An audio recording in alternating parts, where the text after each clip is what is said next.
Okay, a little bit more about The Secret Garden. I think this will probably be a little shorter because not too much else to say. Well, maybe.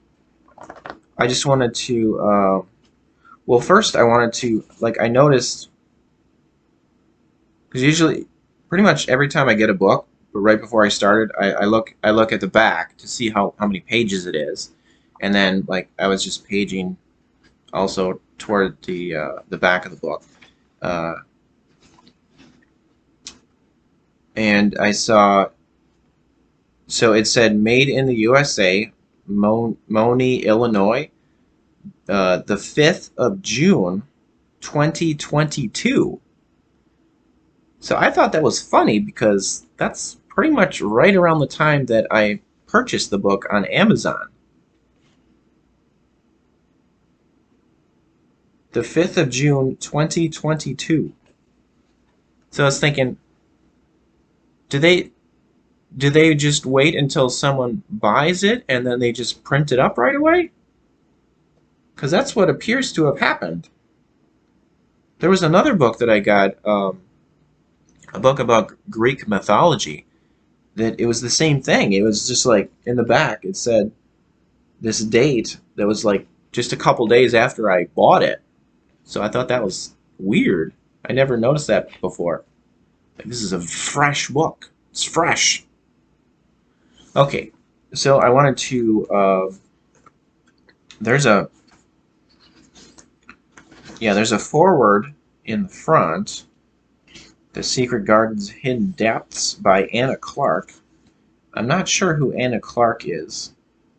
I was a little disappointed in the forward because it seemed like it should have been an afterword because there were some things in the forward that kind of spoiled.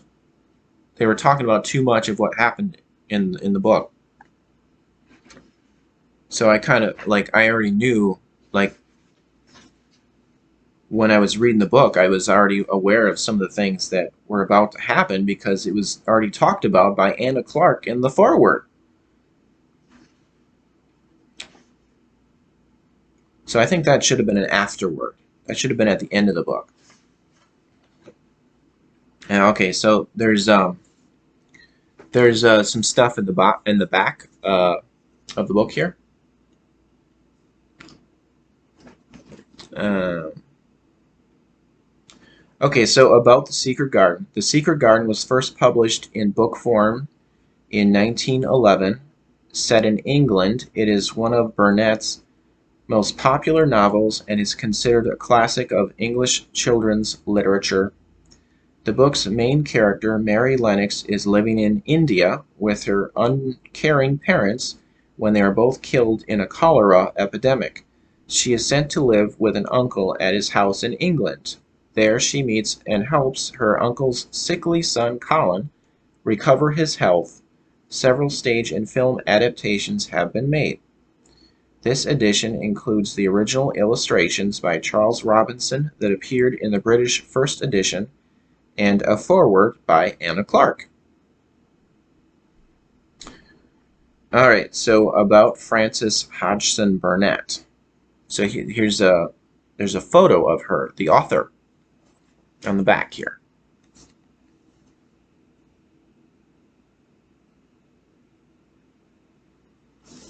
So there she is. Okay, Frances Hodgson Burnett was a British-born American novelist and playwright born in 1849. She is best known for the three children's novels Little Lord Fauntleroy, A Little Princess, and The Secret Garden. Born in Cheetham, Manchester, England, she moved to Tennessee after her father died in 1852.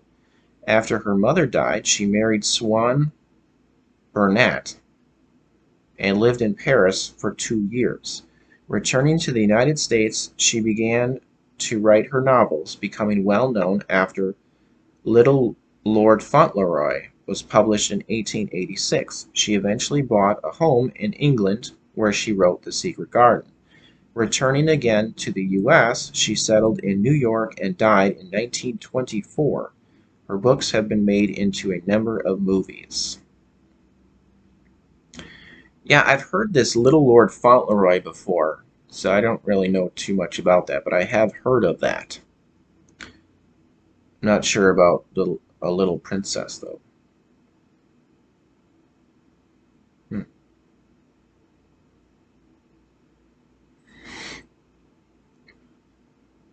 Um, Frances Burnett 100th Anniversary Collection. Seawolf Press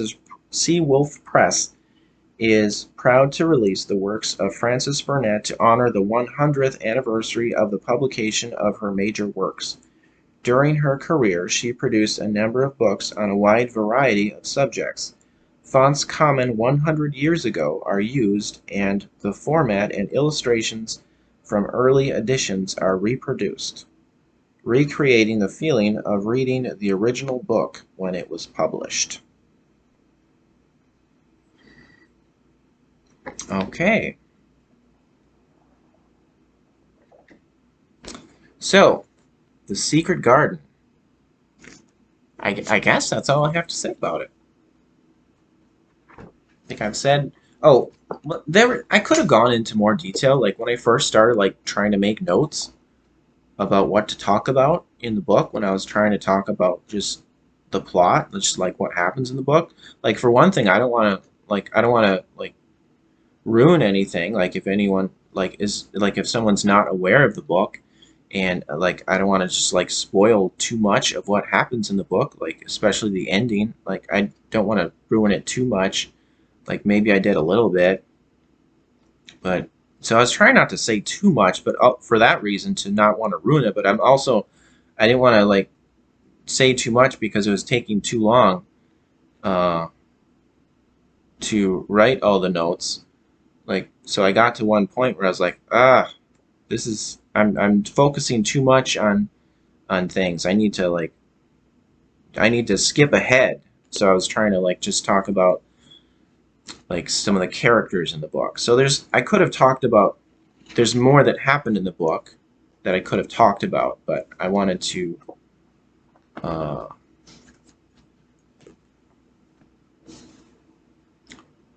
not take so long on it because otherwise it would have been too time consuming. So I recommend the book. It was really it was really easy to read. I may not have agreed to that back in fifth grade, but that was just because I didn't like to read back then. For a kid that does like to read, they might like it. But for someone who is older, uh, uh, an adult, it's a nice story, and it's very easy to read when you get to a point in your life where you actually enjoy reading. It's and you're older, and you can understand things better in a more mature way. You might enjoy it better when you're older, possibly. Anyway, so that was The Secret Garden.